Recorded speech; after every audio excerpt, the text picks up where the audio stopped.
ถานีวิทยุกระจายเสียงแห่งประเทศไทยจังหวัดลำปาง 97 เมกะเฮิรตซ์ ให้ความรู้คู่ความสุขครูบาอาจารย์ที่ท่านประทานความรู้มาให้จากวัดลำปางขอเชิญห่วมเสนอจื่อครูผู้สร้างการเปลี่ยนแปลงในชีวิตลูกศิษย์และเป็นผู้มีคุณูปการต่อการศึกษาเพื่อคัดเลือกและยกย่องเชิดชูเกียรติครูผู้สมควรได้รับพระราชทานรางวัลเกียรติยศรางวัลสมเด็จเจ้าฟ้ามหาจักรีครั้งที่ 7ประจำปี 2570จากสมเด็จพระกนิษฐาธิราชเจ้ากรมสมเด็จพระเทพราชราชสุดา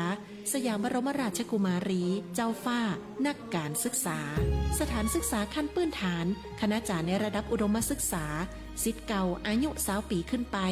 สมาคมมูลนิธิและองค์กรที่มีภารกิจด้านการศึกษาสามารถร่วมเสนอจื่อครูได้ตั้งแต่บัดนี้จนถึงวันที่ 30 มิถุนายน 2569 สอบถามเพิ่มเติมสำนักงานศึกษาธิการจังหวัดลำปางโทรศัพท์ 054-260-306 หรือติดตามรายละเอียดที่ www.pmca.or.th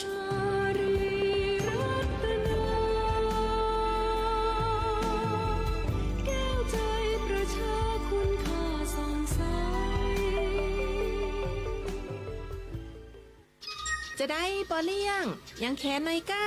หน้าแรงปีนี้บ่ต้องเจ็บหัวเสาะหาน้ำไว้ยะนะยังกูเตือแล้วเนาะห้องน้ำที่คุดไว้ทะแล้วนะจัดเหมาะดีแต่เก็บน้ำได้นักอยู่แม่นละต้องวางแผนไว้เนี่ยเกษตรสมัยบะเดียวเนี่ยต้องปรับตัวปลูกครัวที่มันใหญ่โวยๆแต่ใจน้ำน้อยอย่างบะทัวบะแตงข้าวโพดนี่กะใจระบบน้ำยศเอาเฟียงเอาแกบมาปกหน้าดินไว้เหียรักษาความชื้นได้ดีนะนั่นดูปรับตัวได้ไว้กะฮับมือได้ไว้เนาะบ่ต้องกึดนักยังกับเนี่ยหน้าแรงกูเตือพอเหรอบะเดียวเนี่ยหน้าเป่งลึ่งเป็นแก้วเป็นแสงดีแต่เปิงอ่ะเปิ้นห้องกันหมดบ้านว่าปอเลี้ยงเมืองเถินเละอู้ถูกใจอันผักกับลาบนี่บะขายละฮือฟรีเลยแม่เซลแต่จีนเนี่ยต้องไปซื้อที่การคนเดียวนะโหนึกว่าได้จิ้นฟรีแล้วนะนี่หูภัยเข้าใจฮับมือได้ปรารถนาดีจากสำนักงานประชาสัมพันธ์ที่ 3กรมประชาสัมพันธ์วิทยุแห่งประเทศไทยให้ความรู้คู่ความสุขที่นี่สถานีวิทยุกระจายเสียงแห่งประเทศไทยจังหวัดลำปาง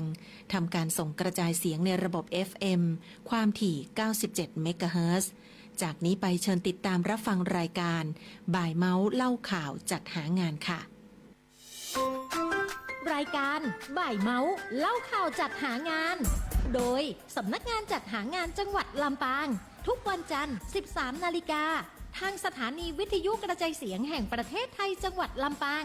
FM 97 เมกะเฮิรตซ์ บริการด้วยใจเพื่อคนไทยมีงานทำสวัสดีครับยินดีต้อนรับทุกท่านนะครับเข้าสู่รายการบ่ายเมาส์เล่าข่าวจัดหางานนะครับซึ่งวันนี้ออกอากาศทางสวทลำปาง FM 97.0 เมกะเฮิรตซ์นะครับซึ่งเราจะพบกันเป็นประจำทุกวันจันทร์นะครับวันตั้งแต่เวลา 13:00 นถึงเวลา 13:30 นก็ประมาณครึ่งชั่วโมงนะครับซึ่งเราก็จะมีข่าวสารนะครับทางด้านของการให้บริการของทางสำนักงานจัดหางานจังหวัดลำปางมาเล่าให้ฟังเป็นประจำนะครับพบกันทุกวันจันทร์นะครับสำหรับวันนี้ที่เราจะมาเล่าให้ฟังครับก็จะเป็นสาระเกี่ยวกับเรื่องของงานต่างด้าวนะครับการให้บริการงานต่างด้าวซึ่งก็ได้ประชาสัมพันธ์เป็นในรายกลุ่มของนายจ้างนะครับว่าวันนี้จะมีการไลฟ์สดเราจะมาแนะนำนะครับในการเกี่ยวกับการแจ้งเข้านะครับการแจ้งเข้าของคนต่างด้าวและการแจ้งออกของคนต่างด้าวนะครับซึ่งตอนนี้เราก็เข้าสู่ระบบของระบบ e-work permit นะครับe-work permit แบบเต็มรูปแบบเลยนะครับเป็นเว็บไซต์ e-work permit นะครับ .doe.go.th นะครับจากเหมือนเดิมๆนะฮะเมื่อก่อนนะฮะที่เราได้ไปใช้บริการที่สำนักงานแต่ตอนนี้นะครับได้ปรับรูปแบบนะครับในการยื่นเป็นระบบออนไลน์ก็คือท่านนายจ้างหรือว่าต่างด้าวนะครับสามารถยื่นผ่านระบบออนไลน์ได้เลยอยู่ที่บ้านก็สามารถยื่นได้นะครับสำหรับวันนี้วันนี้ผมจะมาแนะนำนะครับเกี่ยวกับการแจ้งเข้านะครับของคนต่างด้าว ซึ่งการแจ้งเข้าการทำงานของคนต่างด้าวเนี่ยครับผมรายละเอียดเนี่ยนะครับก็คือต่างด้าวนะครับจะต้องมีการลงทะเบียนก่อนนะครับก็คือแต่นายจ้างบางท่านยังไม่ค่อยเข้าใจนะครับในการแจ้งเข้าบางท่านยังว่าต้องไปแจ้งเข้ากับในฝั่งของนายจ้างก่อนอันนี้ไม่ใช่นะครับก็คือการแจ้งเข้าเนี่ยจะต้องไปลงทะเบียนของคนต่างด้าวก่อนนะครับแล้วก็ไปแจ้งเข้าในฝั่งของคนต่างด้าวก่อนนะครับซึ่งถ้าเกิดได้รับการอนุมัติจากนายทะเบียนเสร็จเรียบร้อยแล้วนะครับนายจ้างนะครับถึงจะไปกดรับนะครับการทำงานของคนต่างด้าวตอนนี้ผมจะมาเริ่มจากของฝั่งของคนต่างด้าวก่อนนะครับคนต่างด้าวนะครับที่จะเปลี่ยนนายจ้างนะครับเปลี่ยนนายจ้างใหม่นะฮะไปอยู่กับนายจ้างใหม่นะครับก็ต้องมีการลงทะเบียนนะครับการลงทะเบียนขั้นตอนก็เข้าไปที่เว็บไซต์นะครับ eworkpermit.doe.go.th นะครับผมนะฮะแล้วก็ท่านก็ไปคลิกตรงลงทะเบียนนะครับลงทะเบียนนะฮะลงทะเบียนแล้วเลือกคนต่างด้าวนะครับเลือกคนต่างด้าวเสร็จแล้วนะครับท่านก็เอาใบอนุญาตทำงานนะครับหรือเป็นสมาร์ทการ์ดที่เราได้มาแล้วฮะหรือว่าอาจจะเป็นใบแทนหรือใบอนุญาตทำงานนะครับให้ลงทะเบียนนะครับบางคนให้ใช้หมายเลขบัตรประจำตัวนะครับหรือคนที่ได้รับใบอนุญาตทำงานเป็นสมาร์ทการ์ดสีม่วงอ่อนๆมาแล้วนะครับก็ให้เลือกตรงที่ว่าเป็นเลขที่ใบอนุญาตทำงานนะครับเมื่อเราลงทะเบียนไปแล้วนะครับเราก็จะเข้าไปสู่ในระบบนะครับในระบบเขาก็จะมีให้ใส่รายละเอียดเนาะในการลงทะเบียนเนี่ยต่างด้าวจะต้องมีอีเมลนะครับคือตอนนี้คือต่างด้าวจะต้องมีอีเมลในการสมัครนะฮะในการสมัครจะต้องมีอีเมลเพื่อที่เราจะต้องได้รับ OTP จากระบบนะฮะเราต้องกรอกระบบเข้าไปในอีเมลเข้าไปในระบบเมื่อกรอกอีเมลเข้าไปในระบบแล้วนะครับผมเราก็จะได้รับรหัส OTP เพื่อยืนยันตัวตนนะครับเข้าสู่ระบบของการใช้งานของคนต่างด้าวในระบบ eWork Permit นะครับเมื่อเรายืนยันตัวตนนะครับแล้วก็ลงทะเบียนสำเร็จนะครับตอนนี้พอถึงขั้นตอนที่ว่าเราจะต้องเข้าไปนะครับแจ้งเข้าทำงานนะครับกับนายจ้างนะครับก็ไปที่เมนูบริการนะครับเมนูบริการจะอยู่ด้านหน้านะครับจะมีแถบด้านบนนะครับจะมีเมนูบริการนะครับผมแล้วก็เป็น e-tracking นะครับแล้วก็เป็น e-learning นะครับผมนะฮะเราเลือกที่เมนูบริการนะแล้วเราก็ไปเลือกที่ยื่นขอเปลี่ยนแปลงรายการในใบอนุญาตทำงาน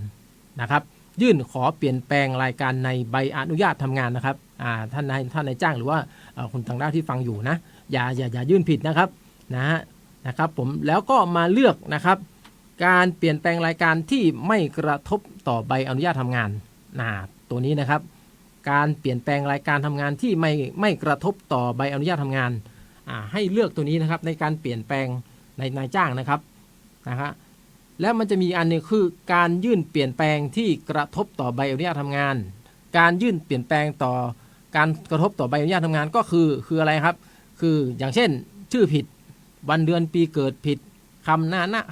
ำหน้านามผิดเนี่ยนะครับอันนี้คือต้องยื่นตัวนี้นะครับผมเมื่อเรายื่นเข้าตอนนี้เรากลับมาที่การยื่นที่ไม่กระทบต่อใบอนุญาตทำงานหน้าใบอนุญาตทำงานนะครับก็คือการเปลี่ยนแปลงนายจ้างตัวนี้เนาะนะครับเมื่อเลือกเข้าไปแล้วนะครับมันจะมีอยู่2สถานะก็คือต่างด้าวนะครับจะต้องการเปลี่ยนนายจ้างนะครับท่านจะต้องเลื่อนเข้าไปนะครับเลื่อนเข้าไปแล้วก็ไปคลิกตรงปุ่มที่ว่าการเปลี่ยนนายจ้างนะฮะการเปลี่ยนนายจ้างทีเนี้ยระบบก็จะให้ท่านนะครับเลือกนายจ้างนะครับในตรงเนี้ยเราจะต้องใส่เลขบัตรนะครับเลขบัตรของนายจ้างบางนายจ้างก็เป็นบุคคลธรรมดานะครับบางนายจ้างก็เป็นนิติบุคคลนะก็ต้องใส่เลขนายจ้างเมื่อใส่เลขนายจ้างเข้าไปแล้วนะครับเดี๋ยวระบบก็จะแสดงชื่อของนายจ้างออกมาตัวนี้นะครับระบบก็แสดงชื่อของนายจ้างออกมานะครับผมเสร็จเรียบร้อยแล้วนะครับตัวนี้เราก็มันบันทึกไปอะไรเสร็จเรียบร้อยนะฮะทีนี้เขาก็จะให้เลือกสถานที่ทำงานเลือกสถานที่ทำงานนะครับบางนิติบุคคลนะครับหรือว่าบางบุคคลธรรมดาท่านมีหลายสาขานะฮะในหลายสาขาก็ต้องเลือกให้ถูกเนาะเลือกให้ถูกสาขาที่ว่าเราจะเอาคนต่างด้าวรายเนี้ยไปทำงานที่สาขาไหนเลือกให้ถูกต้องนะครับผมซึ่งมันจะมีผลต่อ มันจะมีผลต่อการต่อใบอนุญาตทำงานในครั้งต่อไปถ้าเกิดเราเลือกผิดเนี้ยบังเอิญเราเลือกผิดไปนะครับอาจจะส่งผลต่อการต่อใบอนุญาตทำงานในครั้งหน้านะครับผมเมื่อเราเลือกเสร็จเรียบร้อยแล้วนะครับในการแนบเอกส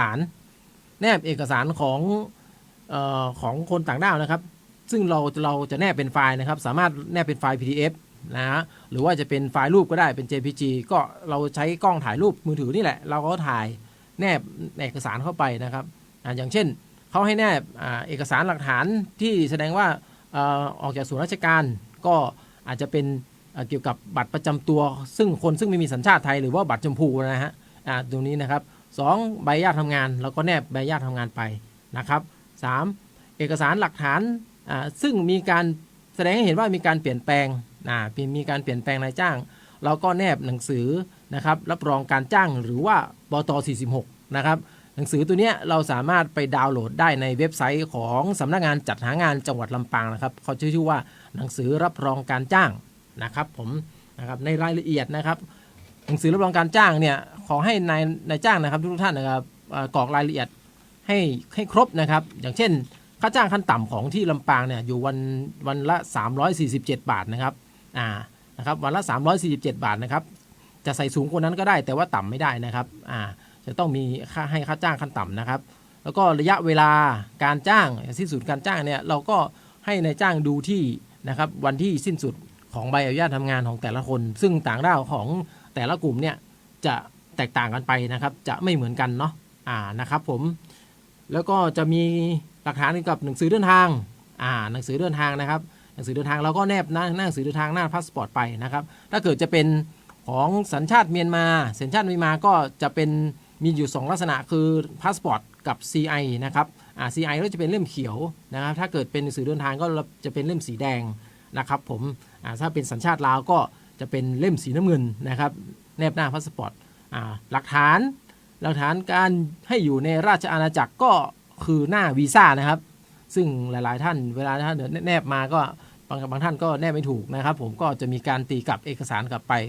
นะครับผมนะครับเป็นวีซ่านะครับสำหรับหลักฐานการให้อยู่ในราชอาณาจักรนะครับผมแล้วก็สุดท้ายนะครับก็จะเป็นการแนบรูปถ่ายนะครับแนบรูปถ่ายนะครับแนบรูปถ่ายก็ใช้กล้องมือถือเนี่ยแหละครับให้ถ่ายรูปนะครับของคนต่างด้าวนะครับก็เหมือนเราถ่ายรูปติดบัตรนะครับใช้แบบนั้นก็ได้แต่ว่าเราจะไม่ใช้พื้นหลังที่มันเป็นรูปต้นไม้เป็นรูปอะไรนั่นอย่างนั้นไม่ได้นะครับต้องเป็นเหมือนรูปติดบัตรเลยนะครับผมตัวนี้นะครับเมื่อเรายื่นเอกสารอะไรเรียบร้อยหมดแล้วครับแนบในเอกสารเรียบร้อยหมดทีนี้นะครับทีนี้ถึงขั้นตอนชำระเงินขั้นตอนชำระเงินนะครับจะมีค่าคำขอนะครับพร้อมกับค่าธรรมเนียมตัวนี้ให้ชำระเลยทีเดียวนะครับสามารถชำระผ่านระบบ e-banking ได้เลยนะครับสามารถสแกนผ่านได้เลยนะครับสามารถสแกนชำระได้เลยนะครับค่าธรรมเนียมนะครับผมจะมีให้ชำระในระบบเมื่อเราชำระในระบบเสร็จเรียบร้อยแล้วนะครับ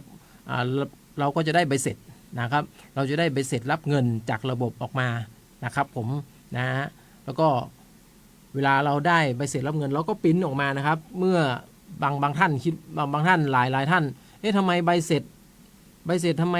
เวลาเราปริ้นออกมาครั้งที่2มันทำไมมันกลายเป็นสำเนานะครับซึ่งระบบระบบได้การครั้งแรกจะเป็นตัวจริงนะครับใบเสร็จจะออกเป็นตัวจริงแต่ว่าถ้าเกิดเราปริ้นครั้งที่2ระบบจะออกให้มาเป็นจะเขียนหัวไว้เลยครับว่าเป็นสำเนาก๊อปปี้นะครับผมซึ่งเอกสารใบเสร็จตัวนี้จะสำคัญมากนะครับสำหรับถ้าเกิดเราเอาไปใช้หน่วยงานอื่นเขาจะเอาเฉพาะตัวจริงนะฮะถ้าเกิดเป็นก๊อปปี้นี่เขาจะไม่เอานะครับผมทีนี้เมื่อเรายื่นสิทธิ์เรียบร้อยแล้วนะครับข้อมูลก็จะส่งไปที่ส่วนกลางนะครับซึ่งจะมีการตรวจสอบข้อมูลรายละเอียดนะครับเพื่อที่ว่าข้อมูลถูกต้องหรือว่ามีถูกต้องนะฮะการเลือกประเภทงานถูกหรือเปล่าอะไรพวกนี้นะครับผมแล้วก็จะส่งข้อมูลถ้าเกิดไม่มีอะไรผิดพลาดนะครับเขาก็จะส่งข้อมูลกลับมาที่นายทะเบียนจะเป็นคนอนุมัตินะครับผมตรงนี้ก็คือการแจ้งเข้าแล้วก็การติดตามสถานะคำขอติดตามสถานะคำขอนายจ้างก็ไปติดตามตรง e-tagging นะฮะ e-tagging มันจะอยู่ด้านหน้าเนาะอยู่หน้าหลักของเป็น e-tagging นะครับก็ดูว่าสถานะของเรานะครับจะถึงไหนแล้วตอนนี้ผ่านสำเร็จหรือว่าไม่สำเร็จหรือว่าจะต้องยื่นเอกสารเพิ่มเติมนะครับบางท่านการยื่นเอกสารเพิ่มเติมนะบางท่านไม่เข้าใจก็หาอะไรไม่เจอให้ท่านคลิกเข้าไปนะครับตรงปุ่มสามเหลี่ยมเล็กๆนะฮะเข้าไปแล้วเข้าไปดำเนินการแก้ไขนะครับอันนี้คือการแจ้งเข้านะครับนะเดี๋ยวช่วงหน้านะเดี๋ยวเรามาดูการแจ้งออกของแรงงานต่างด้าวตัวนี้พักสักครู่นะครับ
ครับผมกลับมาพบกันในช่วงที่2นะครับวันนี้ก็มีแขกรับเชิญพิเศษนะครับจ่าสิบเอกณัฐมินทร์ตนเรือนสวัสดีครับน้องสวัสดีครับน้องณัฐมินทร์นะครับผมก็น้องเขาอยู่ที่ศูนย์บริการร่วมกระทรวงแรงงานที่บิ๊กซีเนาะเดี๋ยววันนี้น้องเขาจะมีเรื่องมาเล่าอะไรหลายๆอย่างให้ฟังนะครับเกี่ยวกับที่ศูนย์บริการร่วมบิ๊กซีตอนนี้เดี๋ยวมาเสริมตอนนี้อีกนิดนึงนะครับ สำหรับเมื่อกี้เราอยู่ที่ของการแจ้งเข้าเนาะยังอยู่ส่วนของต่างด้าวนะครับ ตอนนี้เราก็มาดูที่ส่วนของนายจ้างเมื่อได้รับการอนุมัตินะครับการลงทะเบียนเสร็จเรียบร้อยแล้วนะครับนายจ้างนะครับก็เข้าไปสู่ระบบนะครับเข้าไปสู่ระบบการเมนูบริการเหมือนกันเข้าบัญชีนายจ้างนะครับเข้าเมนูบริการเหมือนกันแล้วเราก็เข้าไปที่การบริการการแจ้งเข้าแจ้งออกของคนงานต่างด้าวนะฮะแล้วก็เราเข้าไปที่แจ้งเข้านะครับแจ้งเข้าบต52นะครับเป็นบต52นะครับย้ำนะฮะบต52นะเมื่อเข้าบต52แล้วเราให้เลือกสถานที่ทำงานนะครับสถานที่ทำงานที่เราเคยเลือกไว้เหมือนที่ต่างด้าวเขาเลือกไว้นะครับต้องให้ตรงกันนะครับถ้าไม่ตรงกันจะหาชื่อไม่เจอนะครับจะต้องหาชื่อให้ตรงกันนะหาชื่อที่อยู่ให้ตรงกันถ้าเกิดตรงกันแล้วนะครับผมนะครับก็จะปรากฏชื่อนะครับของแรงงานต่างด้าวของเราที่เราได้แจ้งเข้าแล้วนะครับได้อยู่ด้านล่างนะครับแล้วนายจ้างก็สามารถกดรับได้เลยอันนี้ก็คือเสร็จสิ้นกระบวนการของการแจ้งเข้าทำงานของคนต่างด้าวนะครับผมและอีกอันนึงมีการสงสัยว่าแจ้งออกเนี่ยจะต้องทำยังไงนะครับแจ้งออกนะครับตามระเบียบจะต้องเป็นหน้าที่ของนายจ้างนะครับนายจ้างจะต้องเป็นคนดำเนินการแจ้งออกนะครับก็เหมือนกันครับแจ้งออกก็แจ้งในระบบ e-work permit นะครับdoe.go.th นะครับก็ไปแจ้งเข้าแจ้งออกนะครับหรือว่าอีกวิธีหนึ่งนะครับผมนายจ้างเข้าไปตรงกันการจัดการบัญชีนะครับการจัดการบัญชีของนายจ้างนะครับการจัดการบัญชีแล้วนายจ้างก็ไปที่แถบของเมนูข้อมูลคนต่างด้าวนะครับเมื่อไปแถบของเมนูของคนข้อมูลคนต่างด้าวเสร็จเรียบร้อยแล้วนะครับนะครับนายจ้างก็ไปดูชื่อของคนต่างด้าวที่ว่าเราจะต้องการแจ้งออกเนาะนะครับผมแล้วเราจะมีจะเป็นปุ่มนะครับสามเหลี่ยมเล็กๆด้านท้ายนะครับแล้วก็เราก็คลิกตรงไปนะครับเขาจะให้การคิดว่าดำเนินการแจ้งออกนะเราก็แจ้งออกคนต่างด้าวนะครับผมแต่อย่าลืมนะครับคนต่างด้าวออกจากนายจ้างไปจะต้องดำเนินการแจ้งออกภายใน15วันนะครับนับจากที่ต่างด้าวนะครับไม่อยู่กับนายจ้างแล้วนะครับหรือว่าทำงานกับนายจ้างอื่นตอนนี้เราไปที่ศูนย์บริการร่วมที่บิ๊กซีนะครับวันนี้พบกับน้องนัชมินนัชมินวันนี้จะมีอะไรมาแนะนำให้กับพี่น้องชาวลำปางบ้านเรานะครับเดี๋ยวพบกับน้องนัชมินวันนี้นะครับครับผมสวัสดีครับผมนัชมินตันเรือนนะครับเป็นเจ้าหน้าที่ศูนย์บริการร่วมกระทรวงแรงงานจังหวัดลำปางนะครับศูนย์บริการร่วมกระทรวงแรงงานจังหวัดลำปางนะครับก็จะอยู่ในบริเวณเคาน์เตอร์บริการประชาชนนะครับก็อยู่ที่ห้างสรรพสินค้าบิ๊กซีชั้น1นะครับหลายๆท่านคงจะรู้จักนะครับก็จะอยู่ตรงภายในที่ส่วนใหญ่ก็จะไปขนส่งต่อภาษีกันขนส่งเขาเคยไปอยู่นะครับขนส่งมีขนส่งมีอะไรบ้างนะตอนนี้มีอยู่5หน่วยงานนะครับจะมีอบจ.ลำปางนะครับก็จะรับเกี่ยวกับเรื่องการชำระภาษีนะครับสถานการค้าน้ำมันก๊าซนะครับและยาสูบนะครับแล้วก็จะเป็นค่าธรรมเนียมบำรุงอบจ.เรื่องผู้พักในโรงแรมนะครับก็จะมีสำนักงานขนส่งครับผมขนส่งก็รู้อยู่แล้วเนาะไปต่อทะเบียนภาษีรถใช่ครับผมแต่ว่าใบขับขี่นี้ไม่มีนะครับไม่มีต่อไม่ได้ใช่ไหมใช่ครับก็ใบขับขี่ต้องไปที่สำนักงานครับใหญ่นะครับแล้วก็จะมีบริษัทโทรคมนาคมแห่งชาตินะครับหรือว่า NT ครับผมก็จะมีจ่ายค่าโทรศัพท์จ่ายค่าใช่ครับค่าอินเทอร์เน็ตเนาะค่าโทรศัพท์ผมติดตั้งหรือว่ายกเลิกโทรศัพท์เน็ตบ้านนะครับแล้วก็จะมีของกระทรวงแรงงานนะครับก็จะมีหน่วยงานในสังกัดกระทรวงแรงงานจังหวัดลำปางนะครับให้บริการนะครับก็จะมีด้านของด้านแรงงานประกันสังคมนะครับการจัดหางานพัฒนาฝีมือแรงงานเนาะสิทธิประโยชน์ด้านแรงงานการคุ้มครองแรงงานนะครับส่วนใหญ่ก็จะเป็นในเรื่องของการรับเรื่องส่งต่อนะครับแล้วก็เป็นเสร็จข้อมูลรับเรื่องส่งต่อนะครับมีงานว่างอยู่เนาะที่นั่นไปดูงานได้ใช่ไหมครับผมดูได้ครับหรือว่าจะดูผ่านเว็บไซต์ตอนนี้ก็ผ่านเว็บไซต์ได้ครับผมแล้วจะมีศูนย์ดำรงธรรมจังหวัดลำปางนะครับในการรับเรื่องราวร้องเรียนร้องทุกข์เนาะให้คำปรึกษาแล้วก็รับเรื่องปัญหาความต้องการของประชาชนศูนย์ดำรงธรรมไปที่นั่นได้เลยไหมมีเจ้าหน้าที่ไปทุกวันหรือเปล่าศูนย์ดำรงธรรมนี้คือช่วงก็จะมีเจ้าที่ไปนั่งนะครับเนาะ อ๋อ ใช่จะมีเจ้าที่ผัดเวรไป อ๋อ ไปนั่งให้บริการนะครับ แต่มีทุกวันใช่ไหม นะครับ ที่ศูนย์รวม ใช่ มีเจ้าหน้าที่อยู่ประจำอยู่ที่นั่นทุกวันใช่ไหม มีทุกวันครับ อ๋อ แต่ว่าบางทีเจ้าหน้าที่ก็ไปลงพื้นที่ก็ อ่า ครับก็ตามหน้างาน อ๋อ ครับผม โอเคศูนย์ดำรงธรรมนะครับ ครับในส่วนของศูนย์บริการร่วมกระทรวงแรงงานจังหวัดลำปางนะครับของเรานะครับก็จะมีการประชาสัมพันธ์เนาะเกี่ยวกับเรื่องของกระทรวงแรงงาน แล้วก็หน่วยงานในสังกัดของกระทรวงแรงงานจังหวัดลำปางนะครับ ส่วนใหญ่ที่รับบริการนะครับจะเป็นเรื่องของการรับเรื่องส่งต่อ รับเรื่องส่งต่อใช่ไหม ครับผม อย่างเช่นว่างงานไปตรงนั้นได้ไหม ได้ครับผม ว่างงานก็ไปได้ใช่ไหม ขึ้นทะเบียน ขึ้นทะเบียนว่างงาน รายงานตัว อ๋อรายงานตัวแล้วก็ไปที่นั่นใช่ไหมแล้วเราก็ส่งต่อไปอีกทีนึง ใช่ ไหมฮะ ใช่ครับ อ๋อก็คือเรารับแล้วส่งต่อส่งไม้ต่ออีกทีนึงให้ประกันสังคมให้จัดหางานก็ว่าไป ใช่ครับผม อ๋อ แล้วก็มีอีกอย่างหนึ่งก็คือเรื่องของการขอรับประโยชน์ทดแทนกองทุนประกันสังคมนะครับ อันนี้เป็นงานที่เยอะ อ๋อ ส่วนใหญ่จะเยอะ เพราะว่าประกันสังคม ใช่ครับ หรือ เพ ว่า ราะว่า ประกันสังคม ทุกคนก็จะไป ผลประโยชน์ อย่างเช่นชราภาพอย่างนี้ใช่ไหม ครับผมเจ็บป่วยชราภาพ เจ็บป่วยถอนฟัน ครับใช่ทันตกรรมเรื่องทันต อ๋ ก อ รรมครับ ทันตกรรมถอนฟัน ครับผม อ๋อชราภาพนี่ก็ไปติดต่อที่นั่นนะของ ครั ผ บ มก็เหลืออยู่ประมาณไม่กี่ปีก็ต้องสงสัยได้ไปติดต่อแล้ว ครับมาติดต่อได้นะครับ มาสอบถามนะครับ แต่ว่าบางอย่างเราก็จะส่งต่อ อืม ครับให้ทางเจ้าหน้าที่โดยตรงเนาะในการ ครับ ให้บริการต่อไปนะครับ มันมีงานมีอะไรมีงานของพวกถ้าเกิดอยากไปทำงานต่างประเทศหรือไปถามที่นั่นได้ไหม สอบถามได้ครับ สอบ เรา ถามได้ เราก็จะประสานทางเจ้าหน้าที่จัดหางาน ก็ อ๋อ ครับจะมีบางงานนะครับที่เราสามารถทำเบ็ดเสร็จได้เนาะเกี่ยวกับ อย่างเช่น ในระบบของ e-service อ๋อ นะครับ e-service อย่างขึ้นทะเบียนว่างงาน อืม ครับ อ๋อ รับรายงานตัวว่างงาน คือว่างงานไปทำที่นั่นได้เลย ไม่ต้อง ได้ ส่งต่อใช่ไหม ได้ครับผมไปทำที่นั่นได้ นั่นว่างงานก็ไม่ต้องมาจนถึงสารกลางแล้วมันไกลเนาะ ใช่ ไปหา ครับ น้องพัชมินก็ได้ที่บิ๊กซีอยู่ใกล้ๆพี่ๆที่อยู่ในเมืองนะ ได้ครับผมมาได้ครับ เออ แต่ว่ามีที่ไปขึ้นทะเบียนว่างงานนะครับจากที่สำนักงานที่สารกลางนะครับ ครับ ก็ไปรายงานตัวที่บิ๊กซี อ๋อที่บิ๊กซี ใช่เพราะว่า เออ เจ้าหน้าที่ก็จะแจ้งให้ เพราะว่า ครับ บางคนอยู่ใกล้ทางบิ๊กซีเนาะก็ อืม รายงานตัว ครับ ที่บิ๊กซีได้ครับ ครับนอกจากนี้เรามีบริการอื่นๆมีไหมของที่ศูนย์บริการร่วม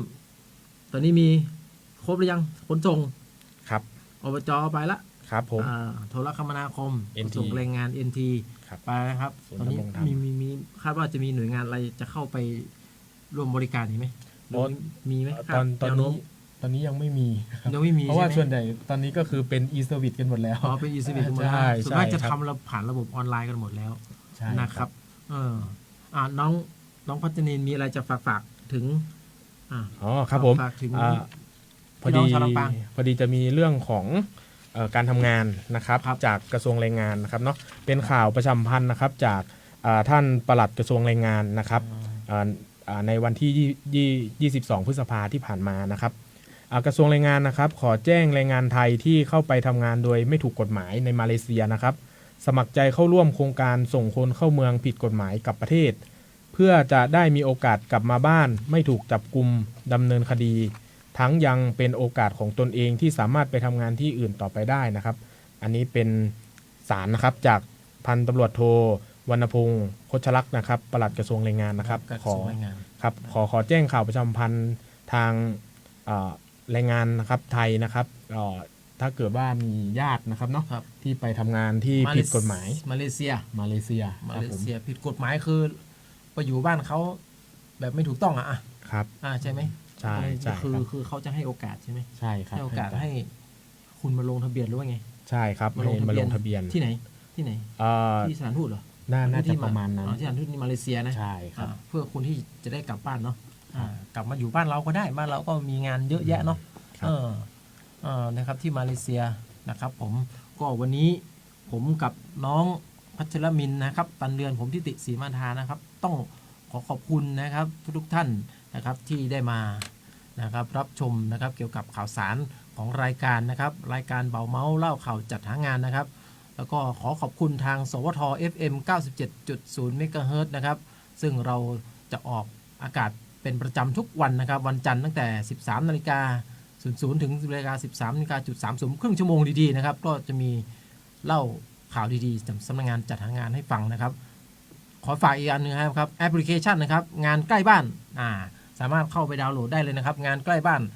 พี่น้องอยากจะหางานตัวนี้นะครับสามารถเข้าไปที่แอปพลิเคชันแอดไลน์ของสำนักงานจัดหางานได้เลยนะครับ Line OA นะครับสามารถตัวนี้เนี่ยใช้มือถือเนี่ยค้นหางานมีเยอะแยะเลยนะครับงานใกล้บ้านนะครับครับผมวันนี้ต้องขอบคุณทุกท่านนะครับไว้โอกาสหน้าเดี๋ยวเราพบกันใหม่สำหรับวันนี้สวัสดีครับ